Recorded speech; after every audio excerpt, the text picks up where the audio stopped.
Assalamualaikum warahmatullahi wabarakatuh. Alhamdulillah wassalatu wassalamu ala Rasulillah wa ala alihi wa sahbihi wa mawalah. Wa ashhadu an la ilaha illallah wahdahu la syarikalah wa ashhadu anna Muhammadan abduhu wa rasuluh sallallahu alaihi wa ala alihi wa sahbihi wa man tabi'al huda ila yaumil qiyamah. Alhamdulillah, puji syukur kita haturkan kehadirat Allah Subhanahu wa taala. Di kesempatan pagi ini kembali kita lanjutkan kajian dengan membaca buku tafsir salat.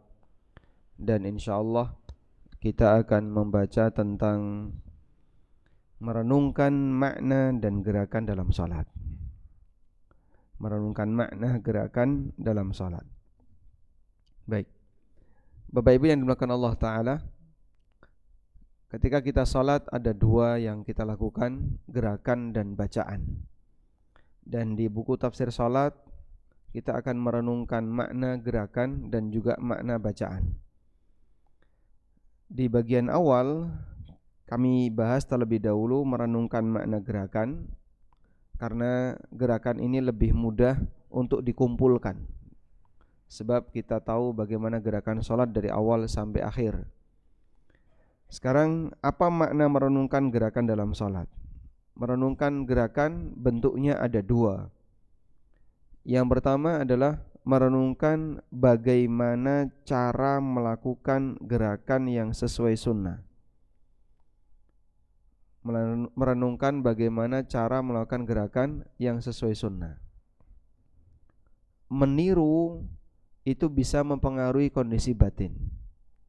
Sehingga orang kalau disuruh untuk meniru, terutama meniru orang yang sangat dia muliakan, meniru orang yang sangat dia kagumi, itu akan membuat orang jadi lebih serius untuk melakukannya. Karena beramal dengan panduan dan beramal tanpa panduan itu nilainya berbeda. Bagaimana cara merenungkan gerakan yang sesuai sunnah? Modal utama untuk bisa melakukan hal ini adalah dengan mempelajari sunnah-sunnah Nabi Sallallahu Alaihi Wasallam dalam salat. Seperti bagaimana cara melakukan takbiratul ihram yang sesuai sunnah, bagaimana cara sedekap yang sesuai sunnah, bagaimana cara rukuk yang benar, bagaimana cara i'tidal yang benar, dan seterusnya. Nah, kalau orang selalu berpikir seperti ini, maka perpindahan satu gerakan ke gerakan yang lain akan selalu diwarnai dengan mikir, ini sudah benar atau belum? Sudah benar atau belum? Dan itu salah satu di antara poin khusyuk dalam salat.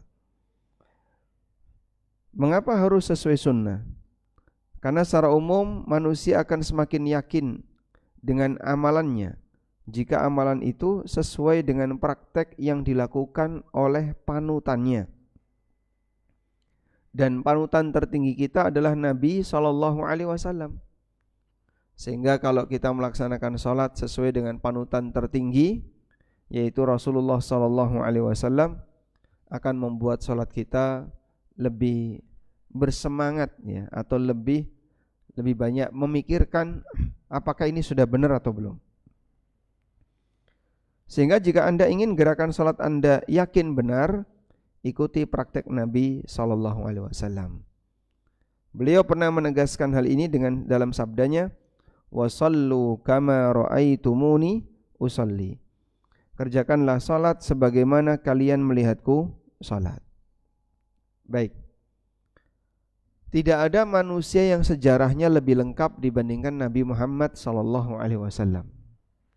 Sehingga beliau sangat detail ketika diceritakan oleh para sahabat.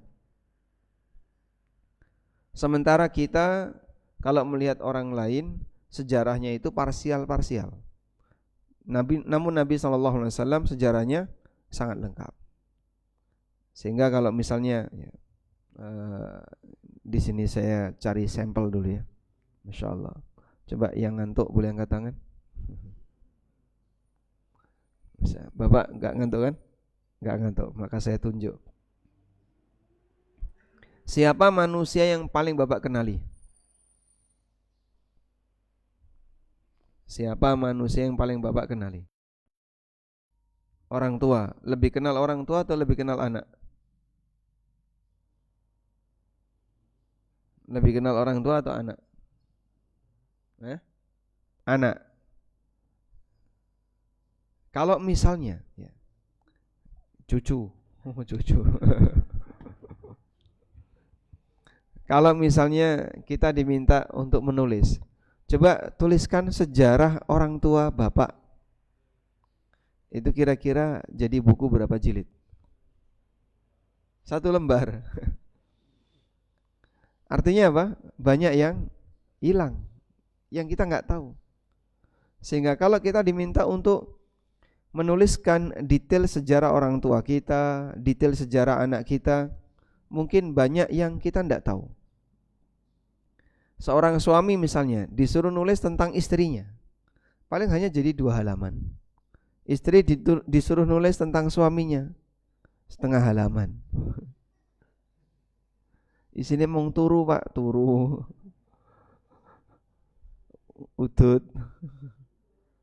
Jadi banyak di antara kita yang tidak bisa untuk menceritakan tentang orang di sekitar kita dalam jumlah 1, 2, 3 halaman, tidak bisa.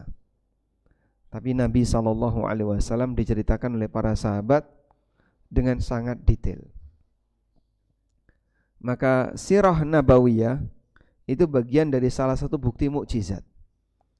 Tidak ada manusia di alam ini yang ceritanya lebih lengkap dan lebih detail melebihi Nabi Muhammad SAW. Sehingga misalnya kita bolehlah tanya sama orang-orang Nasrani, coba kamu jelaskan sejarah perjalanan Yesus lengkap dari mulai lahir sampai meninggal dunia. Itu saya yakin mereka nggak bisa cerita banyak. Dan tidak ada sirah Nabi Isa. Buku sirah Yesus itu tidak ada kan? Adanya sirah Nabawiyah Nabi Muhammad SAW. Sirah Yesusiyah kita nggak ketemu itu. Karena tidak ada manusia yang ceritanya lebih detail melebihi Nabi Muhammad SAW. Memang ada banyak cerita tentang Nabi Isa alaihissalam dalam Al-Quran, tapi mereka sendiri tidak bisa menceritakan dengan detail menggunakan kitab yang mereka punya. Disinilah kita bisa melihat bagaimana lengkapnya panduan yang diberikan Nabi SAW, terutama dalam ibadah yang beliau kerjakan. Sehingga saat beliau ngasih panduan umum, wasallu kama ra'aitumuni usolli, kerjakanlah salat sebagaimana kalian melihatku salat, kita bisa meniru salat Nabi SAW sangat lengkap. Kata kuncinya adalah jadikan gerakan salat kita berdalil, sehingga Anda bisa berpikir untuk melakukan gerakan sesuai sunnah ketika salat. InsyaAllah saya akan menyebutkan beberapa rincian sunnah Nabi SAW untuk beberapa gerakan dalam salat. Nah, sehingga kalau kita paham seperti ini, barangkali kita menjumpai hal yang baru. Kok ada ya Pak gerakan kayak gini? Baru tahu saya gerakan kayak gini. Kalau itu ada dalilnya, kita terima. Karena bagian dari ibadah yang kita kerjakan atau bagian dari belajar yang kita lakukan adalah untuk mengenali sesuatu yang mungkin sebelumnya kita tidak ketahui. Hanya saja para pembaca yang ingin melihat lebih detail sunnah Nabi SAW ketika salat, kami sarankan untuk membaca buku Sifat Salat Nabi SAW karya Imam Muhammad Nasiruddin. Buku ini termasuk salah satu karya ilmiah yang menginspirasi saya untuk belajar salat lebih serius. Alhamdulillah sudah banyak edisi terjemahan dalam bahasa Indonesia. Baik, ini mukaddimah yang pertama. Jadi arahnya apa tadi? Jadikan gerakan salat kita berdalil. Kalau gerakan salat kita berdalil, maka insya Allah salat yang kita lakukan akan lebih serius untuk menyesuaikan dengan panduan yang ada. Berikutnya merenungkan makna. Jadi kita ulang di sini ya.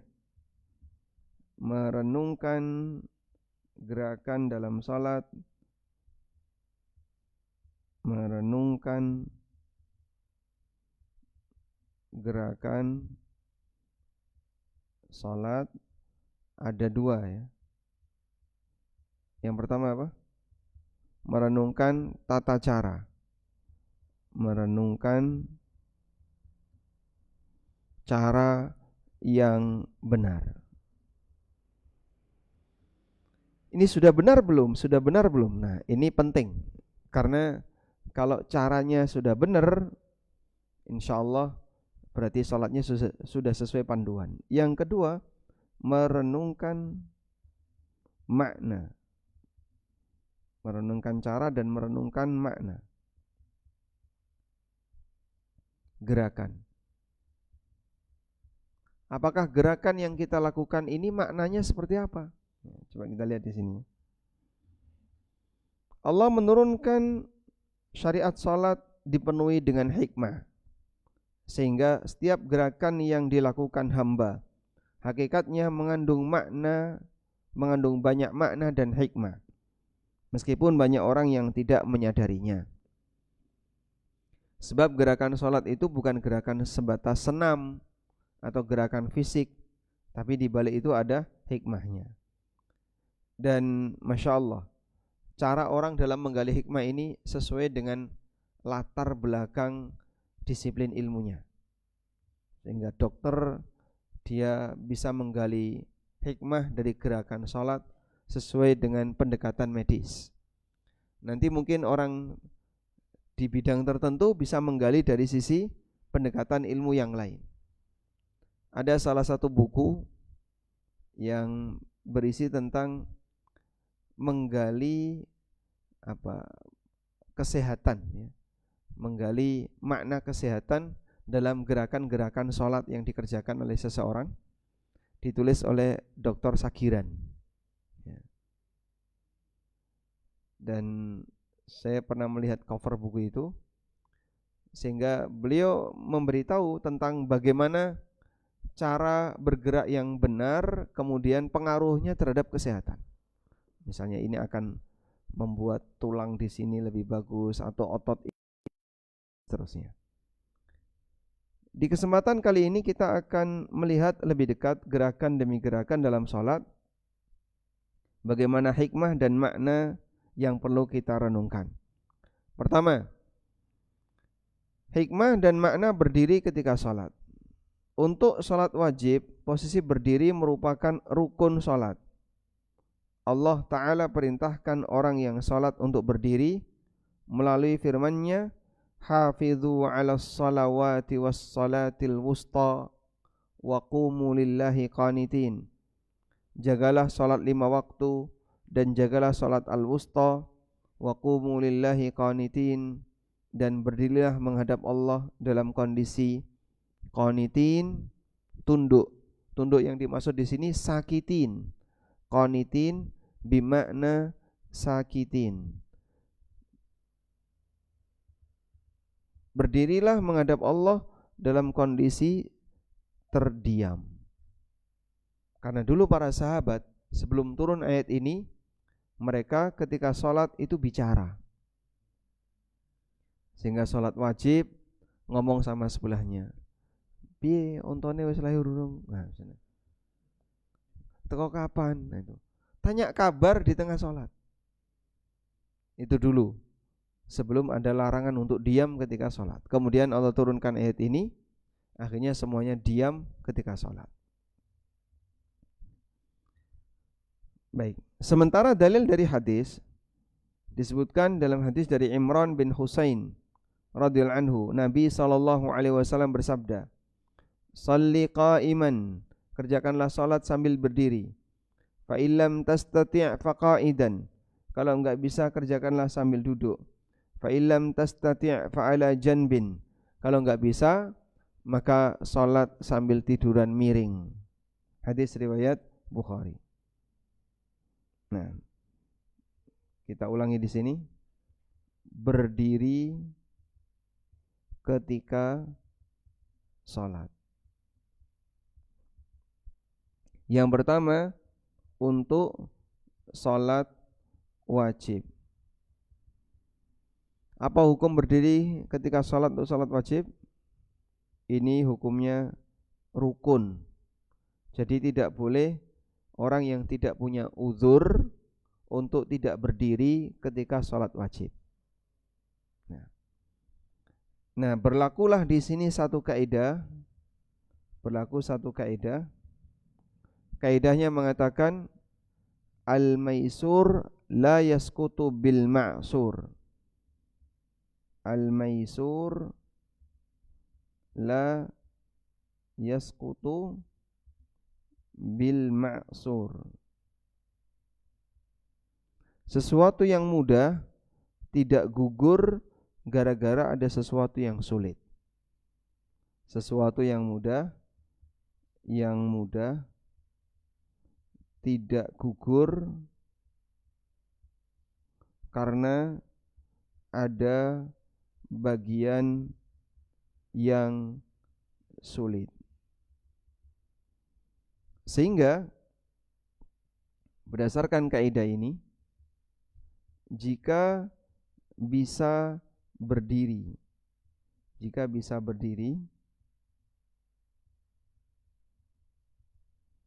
tapi tidak bisa rukuk sempurna, rukuk dengan berdiri.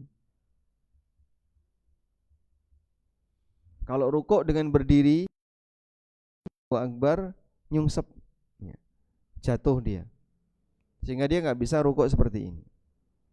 Maka yang dilakukan adalah saat baca surat berdiri. Kemudian saat rukuk, bagaimana saat rukuk? Duduk. Nah, alhamdulillah sudah banyak kaum muslimin yang paham ini, sehingga bawa kursi ketika sholat. Kemudian takbiratul ihram dalam posisi berdiri. Ketika sudah selesai baca surat, Fatihah sudah, surat pendek sudah, selanjutnya rukuk. Saat rukuk duduk di kursi tadi. Allahu Akbar, kemudian rukuk dengan isyarat. Bagaimana cara seperti ini? Sudah benar. Karena yang bersangkutan masih bisa berdiri, sehingga tidak boleh duduk terus. Kalau masih bisa berdiri harus berdiri. Itulah makna kaidah al-maisur la yasqutu bil ma'sur. Baik, ada orang sholat di kereta. Kursi kereta cukup longgar, depan belakang. Baik. Tapi nggak bisa dipakai rukuk, karena kalau rukuk nabrak kursi depannya. Cuman kalau berdiri bisa, kalau rukuk nggak bisa. Sujud juga nggak bisa, nggak cukup tempatnya. Lalu gimana Pak? Nah, saat takbiratul ihram berdiri. Takbiratul ihram berdiri, baca surat berdiri, sudah sampai selesai rukuk. Nah, rukuk enggak bisa begini, nabrak. Maka dia duduk terus rukuk pakai isyarat. Dan ini juga yang saya ajarkan kalau jamaah umroh melaksanakan sholat di atas pesawat. Kalau bisa berdiri harus berdiri. Sehingga kursi pesawat 3, 4, 3. Kurang lebih ukuran kabin kan kayak gini ya, elips. Nah, begini Pak ya. Ini 3 kursi, lalu ini ada 4 ya, tergantung maskapainya. Kalau Saudia biasanya 4, Garuda juga 4. Terus ini 3, begini ya. Nah, 3, 4, 3. Bapak tahu urutannya? J, K, L, M, N, terus bukan O, G, H, I, apa lagi? Pokoknya nggak urut ya. Misalnya X, Z kita aja wis. Ya. Di posisi mana yang bisa berdiri? Ini kalau boleh saya tandai, yang boleh berdiri, yang bisa berdiri, ini bisa berdiri. Nah, semua yang tengah ini bisa berdiri. Nah, ini tidak bisa ini. Sundul. Maka yang bisa berdiri saat baca surat berdiri. Yang nggak bisa berdiri ya sudah duduk terus dia. Ini kalau tidak ada musola ya di belakang. Kalau ada musola, sholat di musola di belakang. Cuman kan antri. Sehingga untuk sholat subuh dengan waktu yang sangat pendek, nggak nyandak kalau kemudian satu-satu per 10 orang. Belum lagi bapak dan ibu yang antrinya nanti beresiko. Maka kami sarankan yang sudah nggak kebagian tempat untuk antri, silahkan sholat di kursi. Dengan cara seperti ini, berdiri, kemudian nanti saat mulai rukuk, duduk. Begitu. Kenapa kok harus seperti berdiri? Sebab berdiri itu rukun. Dan kalau masih bisa berdiri, tidak boleh duduk dari awal. Nah, wallahu alam. Ini kursi pesawat. Baik. Di kereta juga sama ya. Selama masih bisa berdiri, tidak boleh duduk. Yang kedua, untuk sholat sunnah apapun, berdiri hukumnya sunnah. Berdiri hukumnya sunnah, anjuran. Sehingga boleh duduk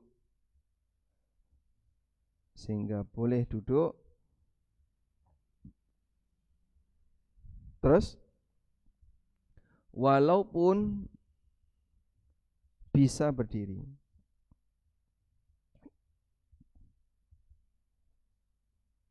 Sehingga boleh duduk walaupun bisa berdiri.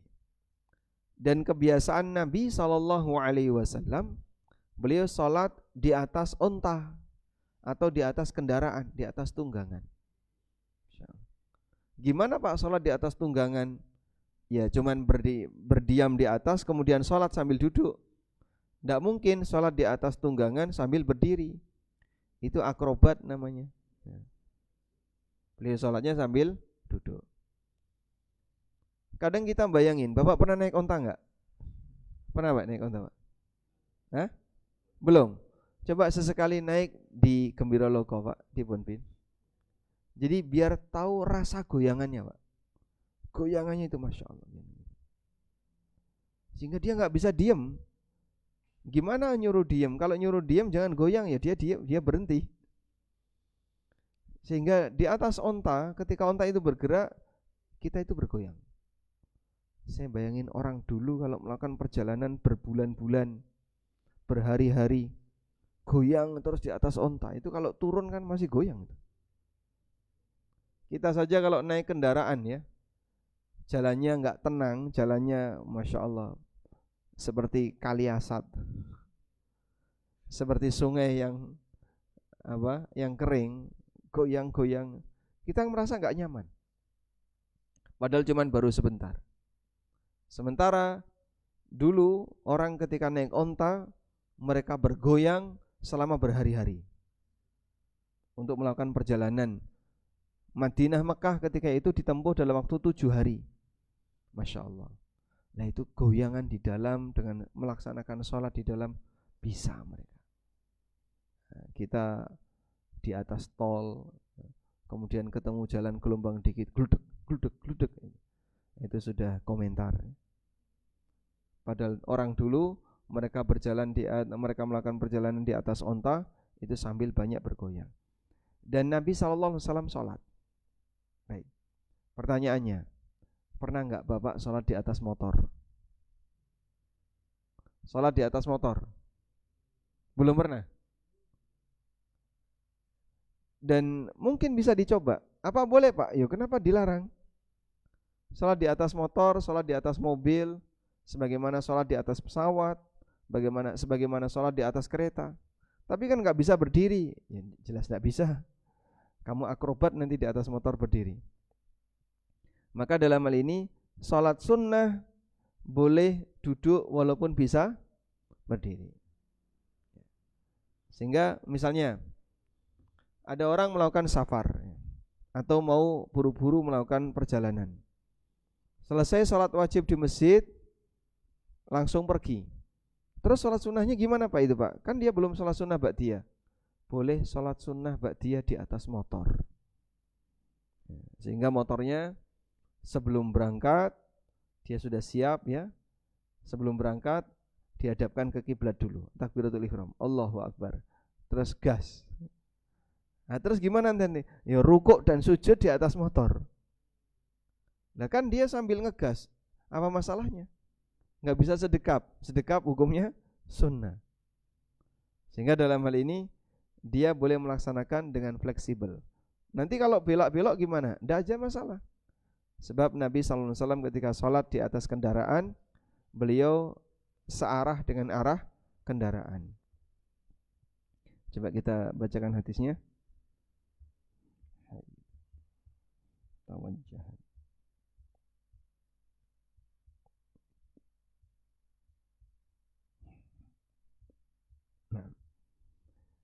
Rasulullah Sallallahu Alaihi Wasallam ketika beliau melaksanakan sholat di atas kendaraannya, Nabi SAW menghadap sesuai dengan arah kendaraannya. Sahabat Jabir bin Abdullah radhiyallahu anhu bercerita, "Kana Rasulullah sallallahu alaihi wasallam yusalli ala rahilatihi." Rasulullah sallallahu alaihi wasallam beliau salat di atas kendaraannya. Haitsu tawajjahat, sesuai dengan arah kendaraannya. Fa idza aradal fariidhah, kalau beliau ingin salat wajib, nazala fastaqbalal qiblah, beliau turun dari kendaraan lalu menghadap kiblat. Sebab tidak ada riwayat Nabi SAW salat wajib di atas kendaraan. Sehingga beliau kalau salat wajib semuanya di tanah, tidak di atas kendaraan. Terus gimana itu Pak? Ya karena kendaraan beliau bisa berhenti sewaktu-waktu. Kendaraan beliau adalah rombongan onta. Maka mereka bisa mengkondisikan waktu salat wajib sesuai dengan waktunya. Kalau kendaraan kita, kendaraan umum, tidak mungkin bisa berhenti sewaktu-waktu. Baik, hadis ini sahih riwayat Bukhari Muslim. Kemudian di dalam rumah juga seperti itu, atau di masjid atau di rumah kita boleh sholat sunnah sambil duduk. Misalnya malas, agak lemes, agak capek, agak ngantuk, boleh sholat sunnah dengan duduk, walaupun bisa berdiri. Sebab duduk dalam sholat sunnah hukumnya diizinkan, walaupun bisa berdiri. Baik, sekarang kita lihat kasus. Si A masuk masjid, ya. Lalu mau sholat qobliyah zuhur. Berapa rakaat qobliyah zuhur? 4 rakaat. Nah, 4 rakaat dikerjakan apa? 2.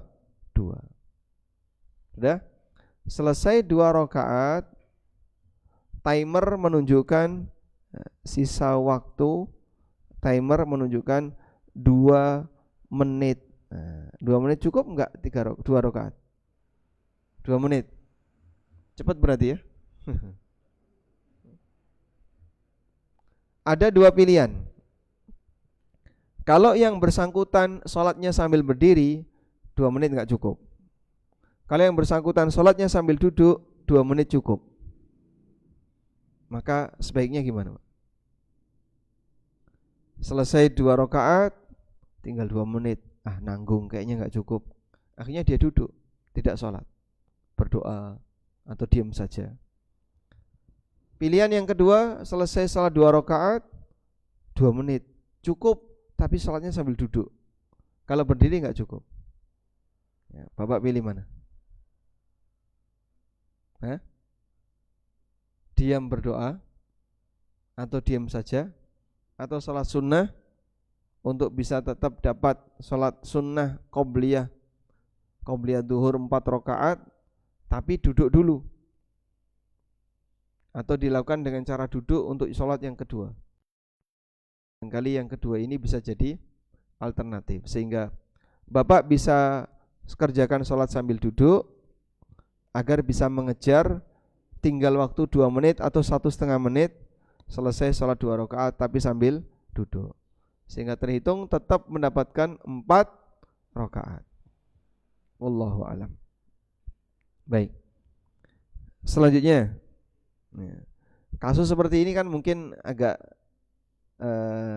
sering kita jumpai, tapi mungkin sebagian orang kurang begitu perhatian ya. Padahal dia masih punya kesempatan. Baik.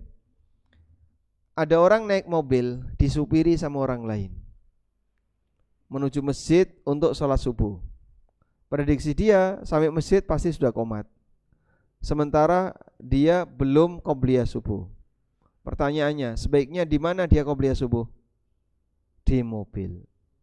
Sehingga dia di mobil qobliyah subuh, sampai masjid bisa langsung sholat subuh. Tapi nanti di mobil duduk Pak, tidak masalah. Qobliyah subuh bisa dikerjakan sambil duduk. Wallahu alam. Kita lanjutkan. Renungan apa yang bisa kita lakukan saat kita berdiri pada waktu sholat? Ketika orang itu berdiri, maka dia menghadap kepada Allah dengan jiwa dan raganya.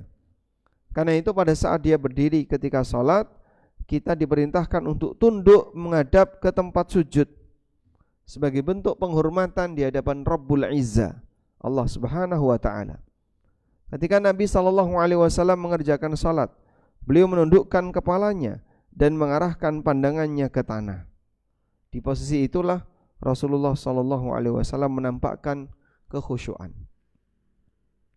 Beliau SAW juga melarang orang yang salat sambil melihat ke arah atas, sehingga salat sambil dongak itu bahaya, karena ini melanggar larangan Nabi SAW. Sekarang kita renungkanlah bahwa ketika Anda berdiri pada saat sholat, hakikatnya Anda sedang melaksanakan perintah Allah di surat Al-Baqarah 238 yang ini tadi ya, hafidhu ala salawati was salatil wusta wa qumu lillahi qanitin, dan kerjakanlah sholat sambil berdiri dengan diam. Sehingga saat kita berdiri dalam sholat, kita renungkan, ini perintah Allah, Allah nyuruh saya seperti ini. Yang kedua, renungkan bahwa saat ini kita sedang menghadap Allah di dunia, dan nanti kita akan menghadap Allah di akhirat. Menghadap Allah untuk menjalani hisab. Ada yang dimudahkan dan ada yang mengalami kesulitan. Maka saat kita menghadap Allah di dunia dalam bentuk mengerjakan sholat, kita merenungkan, nanti saya akan seperti ini besok di akhirat, menghadap Allah Ta'ala untuk diadili perbuatanku. Yang ketiga, berharaplah kepada Allah sebagaimana Allah memudahkan kita untuk berdiri menghadap kepadanya ketika sholat pada saat di dunia. Semoga dengan ini Allah akan memudahkan kita untuk menghadap kepadanya di akhirat. Sekarang walhamdulillah bisa menghadap Allah ketika sholat. Semoga nanti bisa menghadap Allah dengan baik di yaumil qiyamah. Sebaliknya, orang yang tidak mau berdiri menghadap Allah ketika di dunia dengan melaksanakan sholat, dia akan mendapatkan kesulitan ketika menghadap Allah di hari kiamat. Ini contohnya. Ayat ini menjelaskan tentang orang yang berdiri menghadap Allah di hari kiamat dalam keadaan bersiap untuk menerima siksa. Walau tara idz zalimuna mawqufuna 'inda rabbihim duhum ila ba'dinil qaul. Andaikan kamu tahu, kamu melihat ketika orang zalim menghadap kepada Sang Pencipta mereka, maka sesama orang zalim itu akan saling menyalahkan antara satu dengan yang lain. Gara-gara kamu aku masuk neraka. Apa salahku? Aku dulu kan tidak memaksa kamu, tapi kamu yang mengajak saya. Nah, salahmu sendiri, kenapa kau ikut? sehingga dia menghadap Allah Subhanahu wa taala dalam keadaan dia siap untuk disiksa. Ibnu Rajab mengatakan, keterangan para ulama di masa silam ketika mereka berdiri menghadap Allah, wa kana al-ulama'u idza qama ahaduhum fis salati habar rahman azza wa jalla ayashudza nadharahu. Di antara ulama di masa silam, ketika mereka berdiri melakukan salat, mereka merasa takut kepada Ar-Rahman. Tatkala menghadap Ar-Rahman Rabbul Izzah Ta'ala, ketika pandangannya melenceng, menoleh, bermain kerikil, atau bermain apapun, atau mengobrol dengan batinnya dalam masalah dunia, kecuali jika dia lupa selagi masih sholat. Jadi sampai dulu ketakutan. Ibaratnya begini Pak, kalau Bapak diminta untuk menghadap orang yang paling Bapak segani, siapa orang yang paling Bapak segani Pak? Paling Bapak hormati? Misalnya orang tua, Bapak ya. Orang tua laki-laki, kita dipanggil, kamu datang menghadap ke Bapak. Bapaknya duduk, anak ini berdiri di depan bapaknya. Kira-kira berani gak melengas-melengos Pak? Sementara dia sangat menghormati bapaknya. Mungkin dia gak berani. Dia akan hanya nunduk di depan ayahnya. Wallahu alam.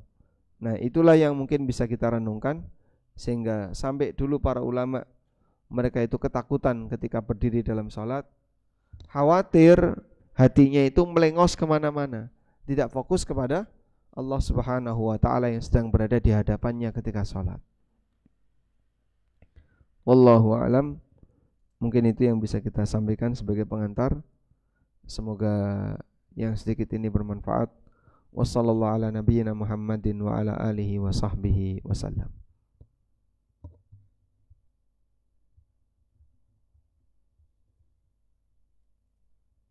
Baik, silakan mungkin ke sebelah utara dulu. Yang selatan nampaknya lagi sepi. Gak ada Pak Nur, gak rame ini.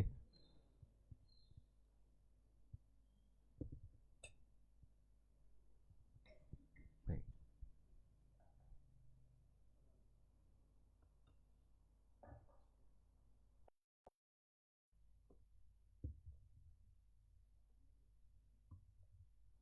Assalamualaikum warahmatullahi wabarakatuh. Sebetulnya saya sampai dari tiga pertemuan sebetulnya makanya sampai hari ini. Pertama mengenai as-sholatu tanha 'anil fahsya wal munkar. Mengenai apa Pak? Sholat merupakan mencegah fahsya dan munkar, mencegah dari perbuatan keji dan munkar. kemudian khusyuk, kemudian sekarang ini sebetulnya saya jauh sekali dari pertama sampai kesempatan Bapak diambil alih orang lain.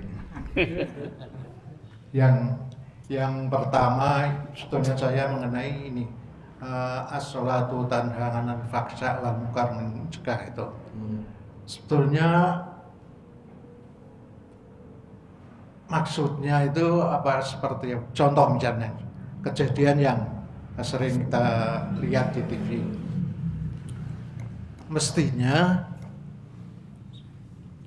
organisasi yang istilahnya berdasarkan Islam, mestinya kan banyak orang yang sholat, tapi ternyata tingkah lakunya itu hampir sama aja yang tidak berdasarkan Islam.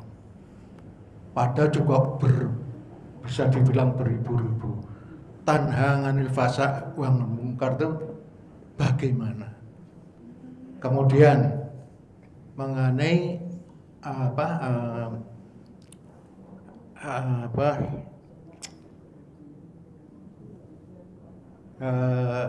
khusyuk. Tadi disampaikan bahwasanya kita bisa istilahnya sholat dengan naik motor atau naik mobil.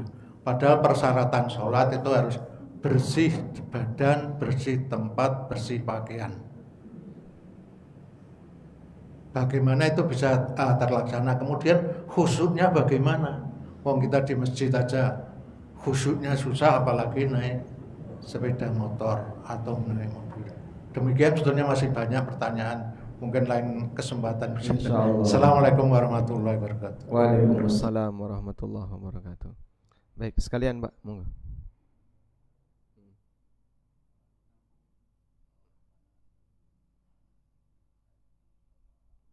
Terkait surat Al-Ankabut. Iya, bahwa sholat itu menegah, dan kemudian ayat itu disambungkan waladzikrullahi akbar. Penjelasan Ustadz yang pekan yang lalu di situ pada pengertian bahwa waladzikrullahi itu bisa Allah yang mengingat hambanya dan hamba mengingat Allah. Padahal menurut yang kami pahami, waladzikrullahi akbar itu kan ada lam taukid atau lam itibah, dengan kemudian mudhaf-mudhafilahnya zikrullahi, itu kan berarti kita yang mengingat Allah akbar. Kita mengingat Allah akbar, artinya kita betul-betul dengan Allah itu adalah merupakan satu keutamaan yang banyak. Nah, ini mohon penjelasan Ustaz, kok bisa kok ayat ini mempunyai makna Allah mengingat kita ya. Baik. Baik, kita coba bahas yang pertama mengenai firman Allah Ta'ala, innas salata tanha anil fahsya'i wal munkar. Salat mencegah dari perbuatan keji dan mungkar. Sebenarnya kita tidak mengarah pada ormas tertentu, menyudutkan ormas tertentu, karena ini berbahaya. Channel kami bisa didemo nanti Pak ya, Masya Allah. Sehingga saya nggak bahas ini, nggak ada hubungannya dengan ormas.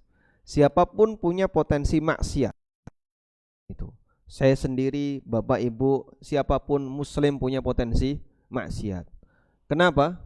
Karena kita nggak maksum. Sehingga dengan konsekuensi kita bukan orang yang maksum, sangat mungkin bagi kita untuk berbuat dosa dan maksiat. Lalu bagaimana nasib sholat kita? Katanya sholat bisa mencegah dari perbuatan keji dan mungkar. Kemarin sudah kita sebutkan ada 3 penjelasannya yang disampaikan oleh para ulama mengenai makna sholat bisa mencegah dari perbuatan keji dan mungkar. Makna yang pertama, sholat yang dimaksud di situ artinya apa? Bacaan Quran. Karena bacaan Quran itu dalam Al-Quran disebut sholat. Wala tajhar bi sholatika wala tukhafid biha. Janganlah kamu mengeraskan sholatmu, maksudnya adalah bacaan Quranmu. Dan Al-Quran itu mencegah dari perbuatan keji dan mungkar. Isi dari Al-Quran mengajak orang untuk meninggalkan kemungkaran. Isi dari Al-Quran menyuruh orang untuk berbuat taat. Terlepas dari apakah orang itu mau melaksanakan atau tidak. Tapi teks Quran sendiri mencegah dari perbuatan keji dan mungkar. Walaupun bisa jadi orang membacanya tapi dia nggak gubris. Ini yang pertama. Makna yang kedua, sholat bisa mencegah dari perbuatan keji dan mungkar adalah ibadah sholat yang berkualitas. Tapi kalau sholatnya asal-asalan, ya mohon maaf, taraweh 23 rakaat berapa menit? 7 menit. Masuk rekor muri, tapi buat apa? Cepet-cepetan kayak gitu. Sehingga bagaimana mungkin sholat seperti ini bisa mencegah pelakunya dari perbuatan keji dan mungkar. Yang ketiga, yang dimaksud sholat mencegah dari perbuatan keji dan mungkar adalah bahwa ketika orang itu sedang sholat, dia akan meninggalkan kemungkaran. Ya, ini maksudnya. Sehingga misalnya ada orang sedang transaksi riba, atau ada orang sedang nonton video yang nggak benar, terus dia sholat. Nah, kan tidak mungkin ketika dia sholat sambil nonton, pasti akan dia matikan HP-nya. Sehingga pada saat dia sholat, dia terhalangi untuk melakukan perbuatan keji dan mungkar. 3 makna ini yang sudah pernah kita bahas. Artinya apa yang Allah firmankan tidak mungkin salah. Loh, itu sholat kok tapi kelakuannya kayak gitu. Ya bukan sholatnya yang salah, tapi orangnya yang salah. Yang kedua, sholat di atas motor. Ada 2 pertimbangan yang tadi disampaikan dalam pertanyaan mengenai kesucian, dan yang kedua kekhusyuan. Yang pertama mengenai kesucian, kira-kira motor kita itu suci atau najis? Motor kita itu suci atau najis? dominan suci, ada unsur najisnya. Di bagian mana yang najis dari motor? Ban. Ban itu najis. Ban itu suci atau najis? Bannya. Ada apa? Ngelindes, telek, kotoran. Baik, saya mau tanya. Di masjid ini ada toilet enggak? Ada. Di mana septic tanknya? Ada berapa lubang septic tank di sini? Septic tanknya di mana, Pak? Di bawah, di luar, semuanya kan pasti di bawah ya. Di bawah tempat kita sholat, di luar atau di mana? Di luar. Jadi misalnya kalau ada orang bangun masjid, septic tanknya ditaruh di bawah, pas di bawah tempat imam, Masya Allah. Atau di bawah soft pertama, itu septic tank itu. Atau intinya di bawah tempat sholat. Sholat yang di atas septic tank itu sah atau batal? Sah? Kenapa sah? Karena kenapa sholat di situ sah? Kan bawahnya ada najis. Ya? Kan sudah ditutup Pak Ustadz. Di plester, habis plester kasih keramik, di atas keramik ada marmer. Di atas marmer ada karpet. Terus ada apa lagi? Sajadah. Loh. Berapa lapis itu? Banyak lapis. Berarti kan kita enggak bersentuhan. Ya alhamdulillah. Artinya sholat yang kita kerjakan karena tidak bersentuhan dengan najis, walaupun di bawahnya ada najis, tidak memberikan pengaruh. Nah, saat kita sholat di atas kendaraan, ya, apakah badan kita menyentuh ban? Kendaraannya jalan, badan kita nyentuh ban enggak? Tidak kan? Iya. Mungkin ini tidak lebih parah dibandingkan tunggangan berupa binatang. Binatang itu kalau buang air ya enggak beraturan, sehingga ketika pipis nyiprat kemana-mana. Mohon maaf, ketika buang air besar itu ekornya kopat-kapit sehingga nyiprat. Pernah lihat Pak? Ya. Jadi memang ada binatang yang ketika buang air besar itu tertib, ya, seperti kucing itu tertib. Kalau nggak salah kuda itu lebih tertib, sehingga ekornya tidak kopat-kapit gini. Tapi kalau onta keledai itu gini, maka kotorannya nyiprat ke kanan kiri, buas, gak karuan. Baik, maka dalam hal ini ketika Nabi SAW sholat di atas kendaraan, di atas onta, ya posisi kotorannya yang mungkin ada di sekitar wilayah tempat keluarnya kotoran, anusnya onta dan pantatnya onta, tapi kan tidak sampai di atas tunggangan. Maka dari sisi najis ini terhitung aman ya, karena tidak bersentuhan dengan benda najis tadi. Sementara masalah kekhusyuan ini kembali kepada pribadi. Jangankan sholat di atas kendaraan, di masjid aja nggak khusyuk. Nah, masalahnya orangnya aja yang mungkin kurang pintar dalam belajar khusyuk. Nabi Muhammad SAW sholat di atas onta. Para ulama di masa silam juga sholat di atas onta. Tapi mereka bisa tetap fokus dengan sholat yang dia kerjakan sebisanya. Dan khusyuk itu kalaupun tidak 100%, batal enggak sholatnya? Tidak, karena tidak harus 100%. Bismillah, berangkat safar naik kereta api. Ketika di kereta sudah masuk waktu sholat maghrib, namun waktu sholat sudah hampir habis dan kereta belum bergerak. 1. Apakah bisa langsung sholat di tempat duduk tanpa menghadap kiblat? Safar yang perjalanan kurang lebih 4 jam dan sepulang safar sudah masuk wilayah rumah, kurang lebih hampir sampai rumah 15 menit lagi, masuk waktu maghrib. Apakah bisa sholat di masjid dalam perjalanan tersebut? Bagaimana dengan isya? Karena belum sampai di rumah. Baik, untuk yang pertama ya, keretanya belum bergerak sehingga tidak bisa menghadap kiblat. Apakah memungkinkan untuk sholat di luar kereta? Wah, tidak mungkin Pak, ditinggal nanti malahan.